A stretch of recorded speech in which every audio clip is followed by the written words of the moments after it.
औज़ुबिल्लाहिमिनश्शैतानिर्रजीम बिस्मिल्लाहिर्रहमानिर्रहीम। हाज़िरीन महफ़िल, अस्सलामु अलैकुम वरहमतुल्लाहि बरकातहू।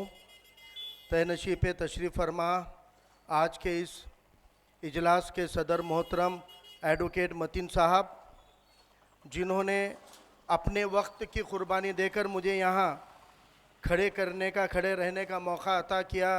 ऐसे हमारे दोस्त डॉक्टर सिरसाट साहब, जिन्होंने यहाँ पर अभी बहुत ही तफसील के साथ में टीपू सुल्तान की हुकूमत और मुसलमानों का गौरवशाली इतिहास या तारीख़ को यहाँ पे रखा। ऐसे मेरे दोनों साथी प्रोफेसर इकबाल जावेद सर और प्रोफेसर इंगोले सर, मुझसे पहले जिन्होंने यहाँ पे अपनी बात अच्छे अंदाज में कही, ऐसे दो नौजवान मुकर्रिरीन जो इस प्रोग्राम के इस इजलास के बहाने आप लोगों तक पहुँचे, वो हमारे दोस्त साद सर और एक नौजवान साथी वाजिद बेग, और इस प्रोग्राम को ऑर्गेनाइज़ करने में जिन्होंने काम किया वो मोहसिन रज़ा और उनकी तमाम टीम के साथी, जिनके रहनुमाई में आज का ये पूरा इजलास अंजाम पे आया है। ऐसे हमारे दोस्त एडवोकेट अखिल साहब, दुल्हे खान साहब, मुबीन भाई और उनके तमाम साथी, टीपू सुल्तान की यौम पैदाइश के ऊपर आज ये प्रोग्राम को ऑर्गेनाइज़ करने के लिए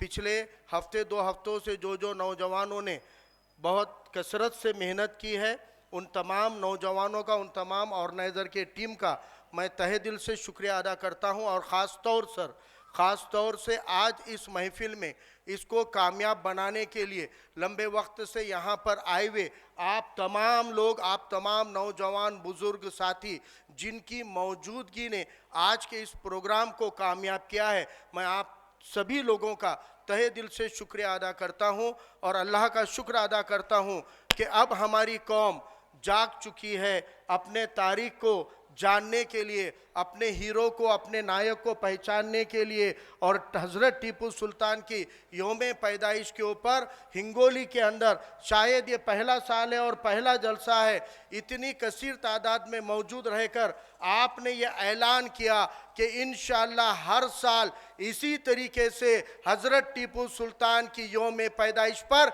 एक अज़ीमुश्शान जलसा लिया जाएगा। साथियों, यहाँ पर मुझसे पहले मुकर्रिरीन ने बहुत ही अच्छे अंदाज में टीपू सुल्तान की तारीख को लेकर हर वो ज़रूरी बात बताई जो हम लोगों तक पहले नहीं पहुंची थी। प्रोफेसर इंगोले सर ने मराठी ज़ुबान में टीपू सुल्तान की तारीख को वो जब बयान कर रहे थे, मैं बड़े गौर और फिक्र के साथ देख रहा था कि आप तमाम लोग बहुत ही ध्यान देकर, बहुत ही अलर्ट होकर उनकी एक एक बात को समझने की कोशिश कर रहे थे। आप लोगों में उनको सुनने की जो जुस्तजू थी कि मराठी ज़ुबान में उन्होंने टीपू सुल्तान की नहीं तो भारत के आज़ादी की जंग में हिस्सेदारी लिए हुए तमाम स्वतंत्र सेनानी का इतिहास जब यहाँ पे रखा, आप लोगों में जानने की जिस उत्सुकता से आप उसको सुन रहे थे, इससे मुझे बड़ी खुशी हुई कि आज हमारे कौम के अंदर अपने तारीख को लेकर, अपने इतिहास को लेकर जानने की अगर यही जोश और यही जुनून रहेगा तो मुझे पूरा यकीन है आने वाले दौर में यही कौम है, इसी भारत के अंदर इंशाअल्लाह एक नई तारीख लिखने का काम इसी कौम के ज़रिए से होगा। क्योंकि तारीख को जाने बगैर नई तारीख नहीं लिखी जाती। सभी महापुरुषों ने, राष्ट्र पुरुषों ने यह कहा है कि जो कौम अपने इतिहास को भूल जाती है वो कौम नया इतिहास नहीं लिख सकती, और जो कौम अपने इतिहास को जानने लगती है वो कौम आने वाले दौर में एक नए इतिहास को रचने वाली है।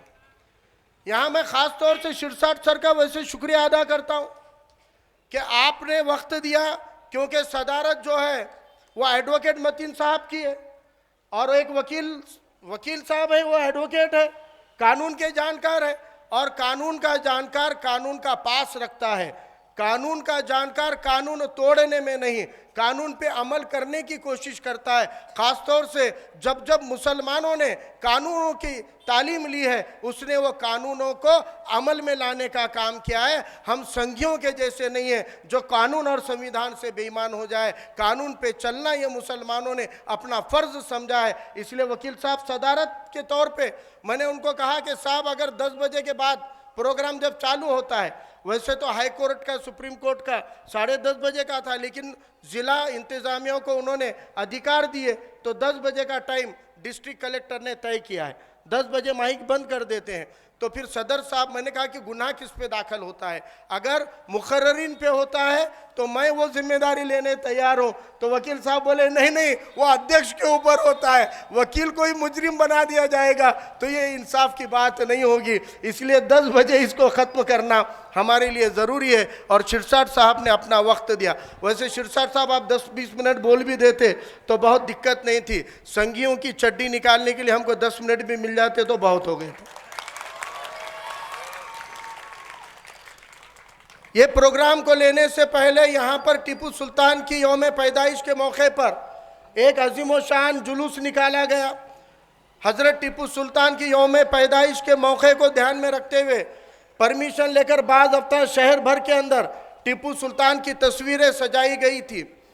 लेकिन ये सारी चीज़ों को देखकर कुछ ख़ास जमात है इस मुल्क के अंदर जिसके पेट में बहुत जल्दी दर्द हो जाता। जब जब भी आप अपनी तारीख को जिंदा करने जाते तब कुछ लोगों के पेट में दुखने लगता है। जिन जिन लोगों के पेट में दुखने लगता है उनके ताल्लुक से यहाँ पे प्रोफेसर साहब ने बड़े अच्छे अंदाज में कहा है कि वो लोग हैं जिन्होंने इस मुल्क के साथ में कभी वफादारी नहीं की। वो लोग हैं जिन्होंने इस मुल्क की आज़ादी में कभी हिस्सेदारी नहीं ली। ये वो लोग हैं जिन्होंने इस मुल्क को आज़ाद कराने का कभी ख्वाब नहीं देखा। उल्टा वो लोग हैं जिन्होंने चाहा था कि ये मुल्क से अंग्रेज़ जाए ही नहीं, और उनकी चापलूसी, उनकी माफ़ी उन लोगों को एक बहुत बड़ी छांव उस सत्ता की मिले, ऐसा सपना देखने वाली एक ब्राह्मण्यवादी जमात इस मुल्क के अंदर है जिसके पेट में दर्द होता है।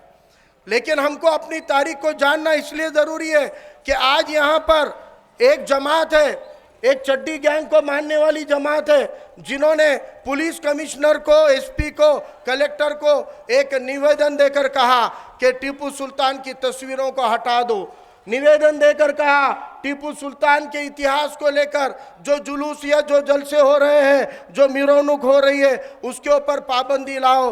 तो मैं कहना चाहता हूँ उन संघियों को कि आरएसएस वादियों को, उस बहुजन विरोधियों को, कि आप जिस टीपू सुल्तान के तस्वीर को हटाने की बात कर रहे हैं, आपके महाराष्ट्र के पड़ोस में कर्नाटक नाम की रियासत है। उस कर्नाटक नाम की रियासत में बीजेपी की हुकूमत थी। इंगोले सर ने आधी बात बताई थी कि उस असेंबली में, कर्नाटका के अंदर बीजेपी के असेंबली में, बीजेपी की सरकार के दौर में, उस असेंबली में, विधानसभा के अंदर उस वक्त के प्रेसिडेंट ऑफ इंडिया, राष्ट्रपति रामनाथ कोविंद, जिनको भाजपा ने चुनकर राष्ट्रपति बनाने की प्रक्रिया में भाजपा के समर्थन पर जो रामनाथ कोविंद राष्ट्रपति बने थे, बतौर राष्ट्रपति कर्नाटक के असेंबली के अंदर खड़े रहकर वहां पर उसी भाजपा की सरकार वाली असेंबली में भाजपा के समर्थन से चुन के आए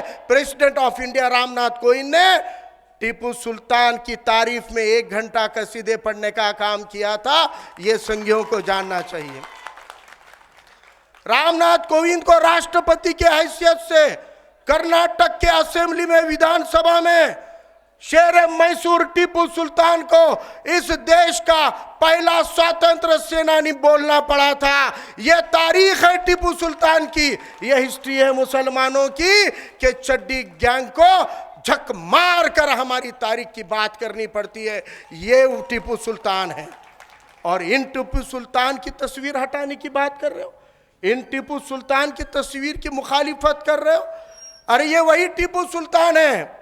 मैं एसपी साहब को भी कहना चाहता हूं, कलेक्टर साहब को भी कहना चाहता हूं कि आप जब एसपी बन गए, आप जब कलेक्टर बन गए, तो आपको एक इम्तिहान देना पड़ता है। उस इम्तिहान का नाम है एमपीएससी और यूपीएससी। स्टेट लेवल पे है तो एमपीएससी, जिससे डेप्यूटी एसपी बनते, डीवाईएसपी बनते, और उससे आला अधिकारी बनना है तो यूपीएससी करना पड़ता है, यूपीएससी। तो एसपी साहब, कलेक्टर साहब, आप भी तो एमपीएससी यूपीएससी करके एसपी कलेक्टर बने ना। तो आपके यूपीएससी और एमपीएससी के सिलेबस को जाकर खोलो, फिर से एक बार पढ़ो। एमपीएससी में पढ़ाया जाता है, यूपीएससी में पढ़ाया जाता है। क्या पढ़ाया जाता है कि भारत इस देश को पहली बार बंदूक की टेक्नोलॉजी किसने दी थी। भारत के पास बंदूक आने से पहले तीर और कमान से जंग लड़ी जाती थी, भाले और लाठी से जंग लड़ी जाती थी। इस भारत को, इस देश को पहली बार रिवॉल्वर देने का काम किया था पोर्तुगीज ने। वो पोर्तुगीज थे जिन्होंने भारत को पहली बार बंदूक दी थी, रिवॉल्वर दिया था। इसके आगे की टेक्नोलॉजी है तोफ की। यूपीएससी में, एमपीएससी में खोल कर पढ़िए कलेक्टर साहब, एसपी साहब। भारत को पहली बार तोफ की टेक्नोलॉजी अगर किसी ने दी थी तो तारीख कहती है बाबर ने दी थी, और बाबर ने इस देश को तोफ की टेक्नोलॉजी, तोफ का हथियार दिया। उससे भी आकर देखिए आगे जाकर एसपी साहब, कलेक्टर साहब, इस देश को पहली बार मिसाइल की टेक्नोलॉजी किसी ने दी थी तो वो यही हजरत टीपू सुल्तान थे जिन्होंने तुमको मिसाइल दिया है।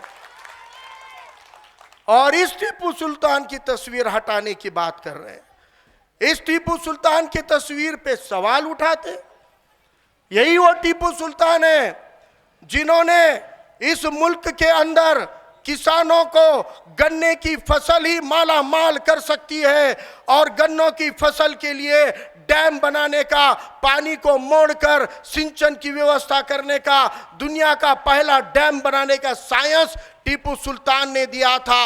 और जब पानी के नीचे जमीनों को ला लिया तो फिर सबसे अच्छे दाम देने वाली फसल कौन सी है, वो गन्ना हो सकती है। और गन्ने की फसल तभी ली जाएगी जब उस गन्ने से शक्कर बनाई जाएगी।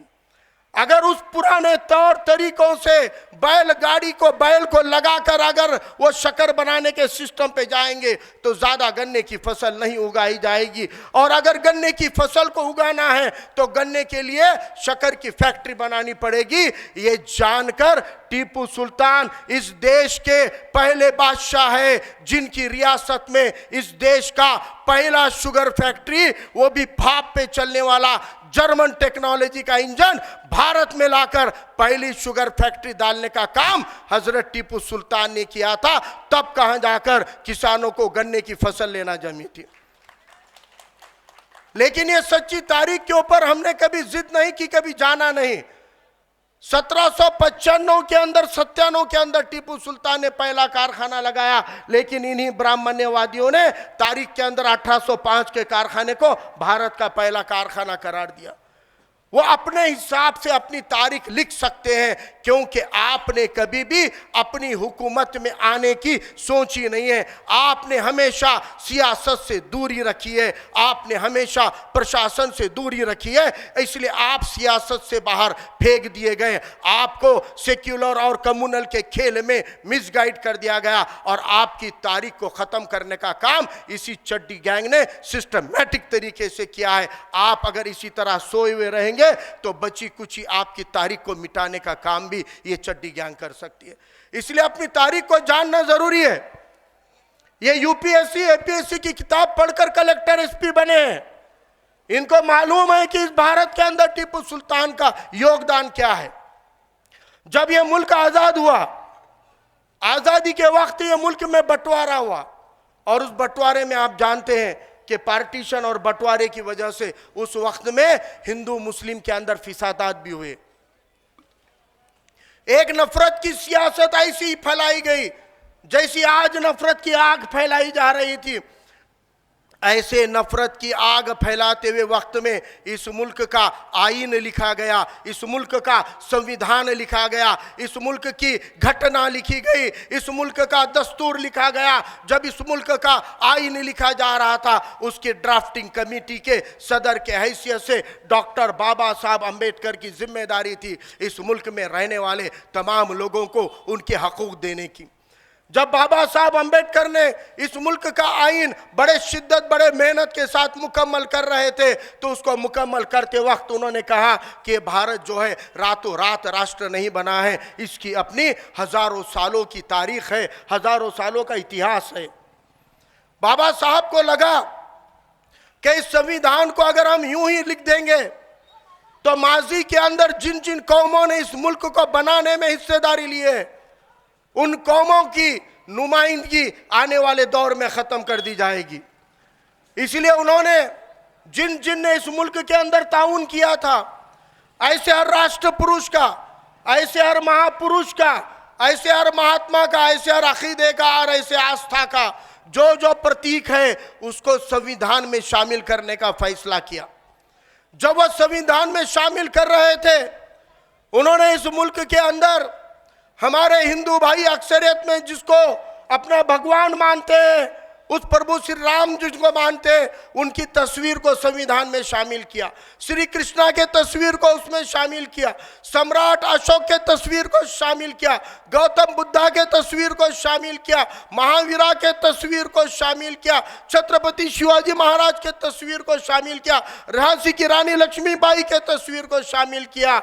मेरे साथियों, आपको फख्र होना चाहिए, आपकी विरासत, आप जिसकी विरासत संभाल रहे हैं, हमारी जिसकी विरासत हम आगे बढ़ा रहे हैं, मुसलमानों का इस मुल्क के अंदर जो तारीख रही है, जो गौरवशाली इतिहास रहा है, उसके दम पर भारत के संविधान में बादशाह अकबर के साथ हजरत टीपू सुल्तान की तस्वीर को शामिल किया हुआ है।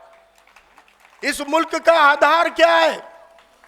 यह मुल्क जिस कानून से चलता है, एडवोकेट मतीन साहब को मालूम है, ये जो 10 बजे का कानून है, ये कानून जिस जिला कचहरी के जरिए आया, वो जिला कचहरी जिस असेंबली के तहत चलती है, वो असेंबली जिस पार्लियामेंट के तहत चलती है, वो पार्लियामेंट जिस एडमिनिस्ट्रेशन के तहत चलती है, इन सब की जड़ अगर कोई है तो वो संविधान है। कानून अगर टहनी का पत्ता है तो संविधान उस पेड़ की जड़ है, और संविधान जो इस मुल्क के डेमोक्रेसी की जड़ है, उस संविधान के अंदर हजरत टीपू सुल्तान की तस्वीर बड़ी शान से लगाई गई है। चड्डी वालों, तुम्हारे बाप में दम है क्या वहां की तस्वीर को हटाने का? ये चड्डी गैंग का बाप भी उसको नहीं हटा सकता। अरे तुम्हारा नरेंद्र मोदी क्या, मोहन भागवत भी उसको नहीं हटा सकता, क्योंकि ये देश आरएसएस की जागीर नहीं है, बाबा साहब के संविधान से चलती है, आरएसएस के पॉलिसियों से नहीं चलती है। लेकिन ये बात हमको जानना जरूरी है, ये बात हमको मानना जरूरी है। जब तक जानोगे नहीं तब तक मानोगे नहीं, और जब तक जानोगे मानोगे नहीं तब तक डंके की चोट पर आप ये गुहार कैसे लगाओगे कि इस मुल्क के कानून में और संविधान में तुम्हारी हिस्सेदारी क्या है? ये जानना तुम्हारी हमारी जिम्मेदारी है। ये जानने के लिए 1 मिनट के इंस्टाग्राम की रील काफी नहीं है, फेसबुक के 3 मिनट का वीडियो काफी नहीं है। अगर अपने सुनहरे तारीख को जानना चाहते हो, अपने माजी को जानना चाहते हो, अपने मुस्तकबिल को खड़ा करना चाहते हो, तो मेरे नौजवान साथियों, आपको पढ़ना पड़ेगा, आपको इल्म हासिल करना पड़ेगा, आपको किताबों को पढ़ना पड़ेगा, तारीख की किताब पढ़नी पड़ेगी, टीपू सुल्तान की तारीख जाननी पड़ेगी, भारत का संविधान पढ़ना पड़ेगा। इस मिट्टी के अंदर आपको मसावात का पैगाम देने वाले ख्वाजा गरीबन नवाज से लेकर हैदर अली की तारीख को जानना पड़ेगा। आपको इस मुल्क के अंदर फुले शाह अम्बेडकर के मसावत को भी समझना पड़ेगा। इस मुल्क के अंदर छत्रपति शिवाजी महाराज के साथ भी भेदभाव हुआ है। तुम अकेले नहीं हो, तुम पहले नहीं हो। जिनके साथ भेदभाव होता है वो हम पहले नहीं हैं। इस मुल्क में भेदभाव की ये जो तहरीर है, भेदभाव की ये जो तहरीक है, ये पहली नहीं है, ये हजारों सालों से चली आ रही है। आपको लगता है कि अखलाक पहला है, जुनैद पहला है जिसको मारा जाता है? नहीं, इस मुल्क के अंदर गौतम बुद्धा के ऊपर भी जुल्म करके उनको देश से निकाला गया, महावीरा को भी कत्ल कर दिया गया, चारवाक को मार दिया गया, बसवेश्वर अन्ना का कत्ल किया गया, इस मुल्क में गांधी को भी मारा गया है। मेरे साथियों, ये मुल्क में जैसे इंसाफ पसंद बहादुरों की एक जमात और कौम बार बार रही है, उसी तरह इस मुल्क के अंदर गैर बराबरी की भी तहरीक चल रही है। मुसलसल गैर बराबरी की तहरीक चल रही है। उस गैर बराबरी के तहरीक के खिलाफ में बार बार लड़ाइयाँ हुई है। इसका शिकार अकेले टीपू सुल्तान नहीं रहे, इसका शिकार छत्रपति शिवाजी महाराज भी रहे। उनको जब बादशाहत बख्शी जा रही थी, जब हुक्मरान बनाया जा रहा था, जब शिवाजी महाराज को तख्त नशी किया जा रहा था, मैं मेरे हिंदू भाइयों से पूछना चाहता हूँ, मैं मेरे मराठी भाइयों से पूछना चाहता हूँ, जो छत्रपति शिवाजी महाराज के नाम पे सियासत कर रहे हैं, अरे अपने तारीख को मुड़कर देखो। छत्रपति शिवाजी महाराज को जब तख्त नशी होने का मौका आया, जब उनको सल्तनत पे तख्त पे बिठाया जा रहा था, उनके तख्त नशी होने को रोकने का काम किसने किया था? वो कोई मुसलमान ने नहीं किया था, वो यही ब्राह्मण्यवादी तंजीमों ने किया था, यही आरएसएस की सोच ने किया था, यही मनुवादी कीड़ों ने किया था। तुम्हारे को उनसे दुश्मनी नहीं है, लेकिन उनके झूठी तारीख से भड़क कर तुम यहाँ के पिछड़ों पे जुल्म करते हो, अक़लियतों पे जुल्म करते हो। अरे तुम्हारे साथ में अगर कोई खड़ा रह सकता है तो छत्रपति शिवाजी महाराज जब आगरा के जेल खाने में कैद थे, उनका भेष लेकर शिवाजी महाराज की जान बचाने के लिए, शिवाजी महाराज का भेष लेकर आगरा की जेल खाने में अपने आप को खतरे में डालकर सोया हुआ मदारी मेहतर एक मुसलमान था, जिसने छत्रपति शिवाजी महाराज की जान बचाने के लिए खुद की जान धोखे में डाली। यह हमारी तारीख है, यह हमारा इतिहास है। हिंदू धर्म में शिवाजी महाराज को कह दिया गया था समंदर में उतरना गुनाह है। खरा है की नहीं गोले सर? काय म्हणता शिरसाट सर? समुद्र वर्ज्य है, समंदर में उतरना हराम है, ऐसा हिंदू धर्म में कह दिया गया। छत्रपति शिवाजी महाराज ने कहा कि नहीं नहीं, मेरे को तो समंदर की फौज बनानी है, क्योंकि गोवा तरफ से पोर्तुगीज हमारे महाराष्ट्र पे हमला कर देंगे, तो समंदर की फौज तो बनानी है। लेकिन ये पंडित तो बोल रहे कि ये हराम है, अब क्या करना, फौज कैसी बनाना? तब छत्रपति शिवाजी महाराज को समंदर की फौज बनाने के लिए जिस जमात ने मदद की थी, उस जमात का नाम मुसलमान था, और उस सिपह सालार को छत्रपति ने दरिया सारंग का किताब दिया, वो मुसलमानों की जमात थी। जब तोपखाना बनाने का था, तोपखाने का प्रमुख, घोड़दल का प्रमुख छत्रपति शिवाजी महाराज के हुकूमत के अंदर आधे तो मंत्री पद जो थे वो मुसलमानों को थे, आधे तो बॉडीगार्ड मुसलमानों को थे। आज मुसलमानों के खिलाफ नफरतें फैलाई जा रही है। देखो मेरे भाइयों कि आज मराठा आरक्षण की लड़ाई में उनके साथ खड़ा हुआ भी मुसलमान है, ओबीसी भाइयों के साथ भी खड़ा हुआ मुसलमान है। ये मुसलमान हमेशा हक की लड़ाई में साथ देता है, ये मुसलमान हमेशा मजलूमों के हक में खड़ा होता है। मजलूमों के हक में खड़े रहना ये इंसानियत का, इंसाफ का फर्ज है, ये मुसलमान जानता है। इसलिए इस मुल्क की तारीख रही है कि मुसलमानों ने हमेशा ये मुल्क के लिए अपनी जान न्यौछावर की है। हैदर अली की तारीख है, अभी सर ने कहा पीठ पर कैंसर की गांठ थी, लेकिन मैदान जंग में लड़ते लड़ते मरे हैं। टीपू सुल्तान को यह अंदेशा था कि अपने साथ गद्दारी हो रही है, लेकिन मीर सादिक ने गद्दारी की, बावजूद उसके पूर्णया पंडित ने गद्दारी की, फिर भी टीपू सुल्तान ने मैदान छोड़ने के बजाय अपनी जान गंवाने पे भरोसा किया। एक आखिरी चीज आपको मैं बताना चाहता हूं, सर ने कहा आपको मीर सादिक मीर जाफर की कहानी हम बोलते हैं बच्चों को कि कैसे दगाबाज होते हैं। टीपू सुल्तान के साथ दगा करने वाले मीर सादिक एक मुसलमान थे। मीर सादिक थे तो मुसलमान थे, लेकिन जब मीर सादिक ने टीपू सुल्तान के साथ धोखा किया, टीपू सुल्तान को मार दिया गया तो टीपू सुल्तान पे प्यार करने वाला एक सेनापति हिंदू नागप्पा था, और वो नागप्पा जान तोड़ रहा था, वो लहूलुहान था, जख्मी था, अब उसकी जान निकलने वाली थी, लेकिन मरते मरते उसने देखा कि मेरे सुल्तान को इस मीर सादिक ने धोखा दे दिया, मेरा सुल्तान यहाँ पर अपना दम तोड़ चुका है, मेरे सुल्तान को धोखे से मीर सादिक ने मार दिया। तो नागप्पा ने मीर सादिक को कहा, अरे सादिक इधर आ, मैं तुझे सुल्तान का एक राज बताना चाहता हूं, मेरे करीब आ। वो करीब आया, कहा नीचे उतर और करीब आ। वो और करीब आया, कहा नहीं नहीं मैं बहुत जख्मी हूं, मेरी आवाज नहीं निकल रही है, और करीब आ। जब मीर सादिक नागप्पा के चेहरे के पास कान लाकर बोलो क्या नाराज है ये पूछ रहा था, उस लहूलुहान जख्मी हाथों से नागप्पा ने गिरी हुई अपनी तलवार को उठाया और मीर सादिक के गर्दन को छाटने का काम किया। ये वो हिंदू नागप्पा है जिसने गद्दार मीर सादिक की गर्दन छाटकर अपने सुल्तान के मौत का बदला लिया है। मेरे भाइयों, ये वो दौर है जहां गंगा जमनी तहजीब की मिसालें हमारी जंग और हमारी लड़ाई में थी, क्योंकि वहां वफादारी मुल्क के साथ की जाती थी, बादशाह के साथ की जाती थी, क्योंकि इस वतन के साथ मोहब्बत ये हमारे ईमान का हिस्सा है। इसलिए ये बात को याद रखो कि तमाम हिंदू गलत नहीं है, तमाम पिछड़े गलत नहीं है, तमाम मुसलमान गलत नहीं है। तो इसमें आप में, हम में अच्छे और बुरे लोग होते हैं, लेकिन हमको इंगोले सर के जैसे,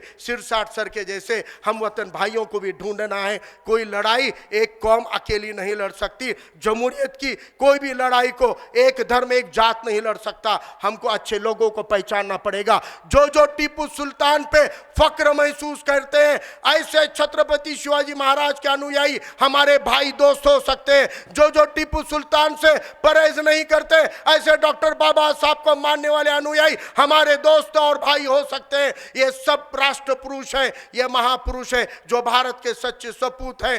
भारत के संविधान को मानने वाला कोई भी धर्म का, कोई भी मजहब का रहो, वो जब साथ आएगा तो हम ये लड़ाई लड़ेंगे। आज ये चड्डी गैंग के लोग बोल रहे हैं कि इतना इजराइल के खिलाफ बोल रहे हो कि तुम्हारे में हिम्मत है तो जाओ, बोल रहे फिलिस्तीन में लड़ो। अरे संगियों, आपके नरेंद्र मोदी को बोलो कि भारत के फौज के अंदर आवाम की शिरकत करोगे तो सबसे पहले कतार में खड़ा हुआ मुसलमान रहेगा। और ये खाली इजराइल ही नहीं,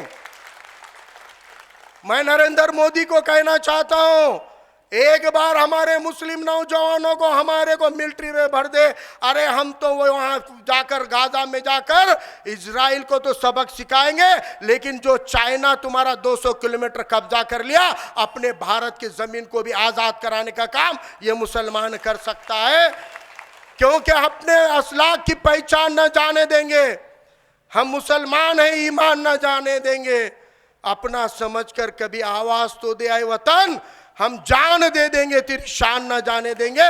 वो टीपू की कौम है हम, वो टीपू की औलाद है हम, जो अपने देश के लिए अपनी जान न्यौछावर करेंगे। वो भी हंसते हंसते, तुम जान देने की नहीं तो तुम हमेशा धोखा देने वालों की, तुम गांधी पे गोली चलाने वालों की विचारधारा वाले हो, तुम हमेशा अनाजी पंथ की विचारधारा वाले हो, तुम हमेशा जयचंद की विचारधारा वाले हो, और हम टीपू वाले हैं। ये हम फक्र से कहते हैं कि हाँ, हम भारत वाले हैं, हम टीपू वाले हैं, हम हैदर वाले हैं, हम संविधान वाले हैं। यही नारा, यही गूंज आपको सभी सेक्युलर लोगों को, सभी हिंदू, ओबीसी, पिछड़े तबकात के संविधान और सेक्युलरिज्म को मानने वालों को साथ में लेना पड़ेगा। एक कौम नहीं तो जो जो भी इस भारत के संविधान से, इस मिट्टी से मोहब्बत करता है, वो हर भाई हमारा भाई है, वो हर भारतीय हमारा भाई है। और हम सब मिलकर इंशाल्लाह आने वाले दौर में समाजी तौर पे हो या सियासी तौर पे हो,